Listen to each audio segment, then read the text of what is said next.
welcome back. You're watching Power Talk, and today we're talking about sustainable energy economy, need of the hour. Do you feel a comprehensive legislation aimed at removing these barriers and accelerating the development of renewable energy technologies is thus necessary today? The integrated energy policy, we had invited him to discuss this in a seminar at that time.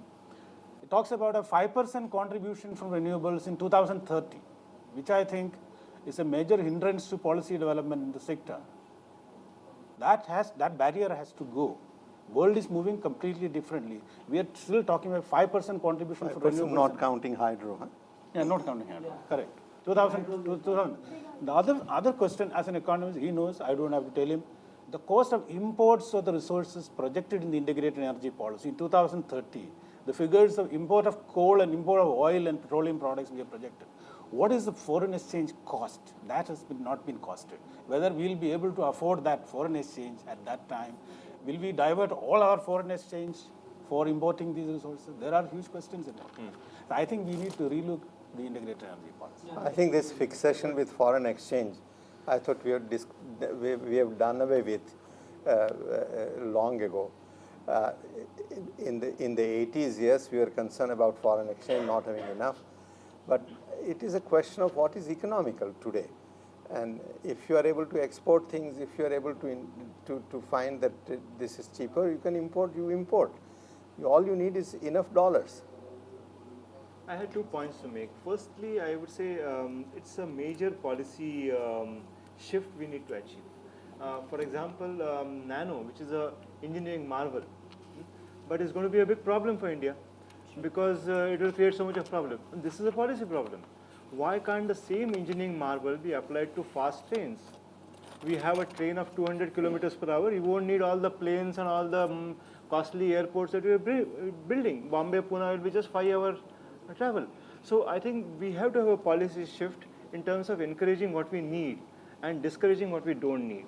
Same aspect applies to, let's say, we need to be aware about the other aspects of sustainability, social aspect and other issues. If we don't have water, we are not going to have power plants.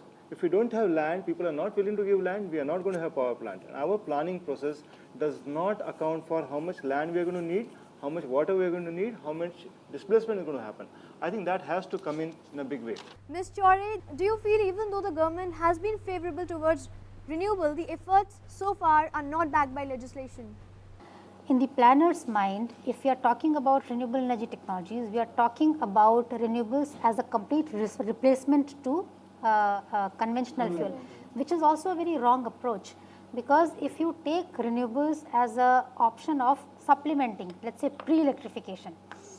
I was just looking at the recent statistics released by the Ministry of Power on the Rajiv Gandhi Vidyutikaran Yojana against a target of 78 million households when the scheme was launched in April 2005. As on today, we only have 4 million households which are connected. Now, one is not commenting upon the pace of implementation, but one is commenting upon why in 3 years we only focused on grid connected. And if in those 3 years, if we were able to give some alternate form of power, at least we would have been able to put the communities on a developmental path so that tomorrow when the grid comes, they are better able to absorb the power. So it's a complete radical shift on the way we look at renewables, which is what is required to achieve the targets of sustainable economy or sustainable development.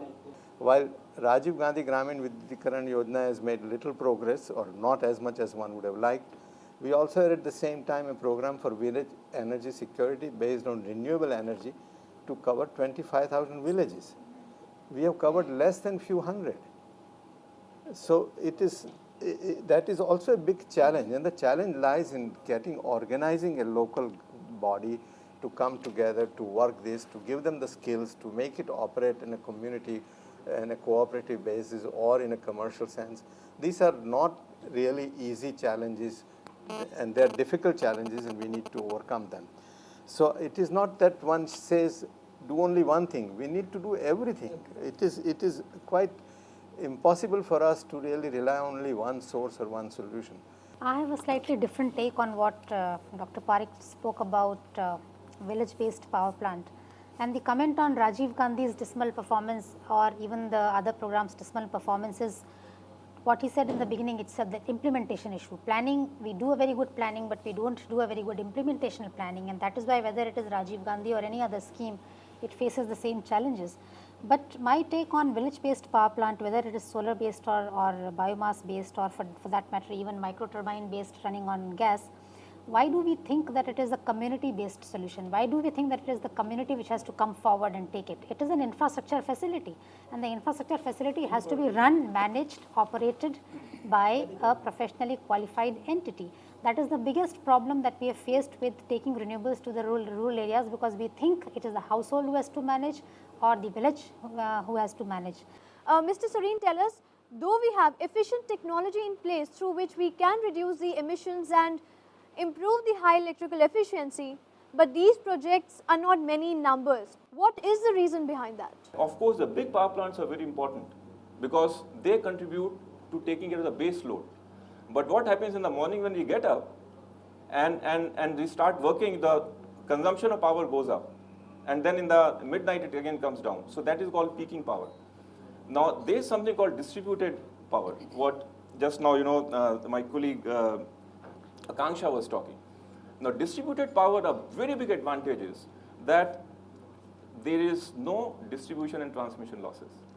That means straight away, we save 1/3 almost of the energy, what is going inside the equipment. Now, if we have limited resources, as we heard, our honorable participants on this panel, that whether you look at wind, whether you look at coal, whether you look at petroleum, whether you look at ABC, any kind of fuel, we are in a resource crunch. Now, if the country has so much of resources for which we are paying through our nose in a foreign exchange, then why not deploy the same resource, suppose it is natural gas, into production of electricity where it can have higher efficiency? For example, a distributed power can have an efficiency of something like more than 60% in a CHP mode, vis-a-vis 21%. So what is happening is we are using almost 40% or 50% of the fuel, which typically a big plant will use, and it should be used there for the base load, but for the peaking requirement. And then we are generating only 1/3 of the carbon dioxide which would otherwise be generated. So this is another big game changer, that how can we play these out? And the lastly, of course, there have to be technological breakthroughs. There have to be renewables. We can see that how we can enhance the load factor, like solar is a very big area to work on. But the problem with that is, the problem is that the power is there when the sun is there. So these are some of the factors, I wanted to mention, and especially a distributed power, I would say that it's an efficiency booster, and that way it can be seen as an environment-friendly solution.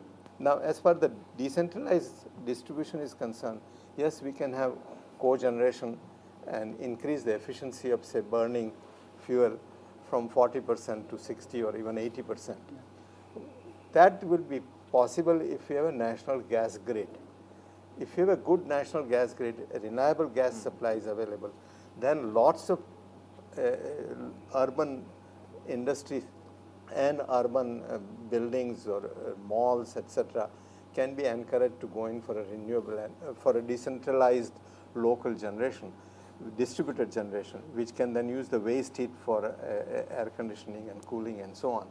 So it is possible to do so, but first of all, before that, we need to think in terms of having a national gas grid and adequate supply of gas, which we do not have at the moment.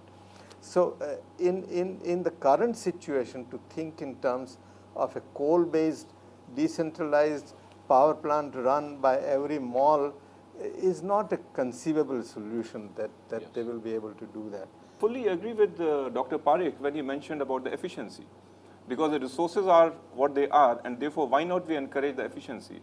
And the very fact that the national grid or the of gas pipeline, is developing, east-west corridor is opening. We already have few lines already in operation. More are coming in, and therefore coming 1, 2, 3 years time, more and more gas is going to be available.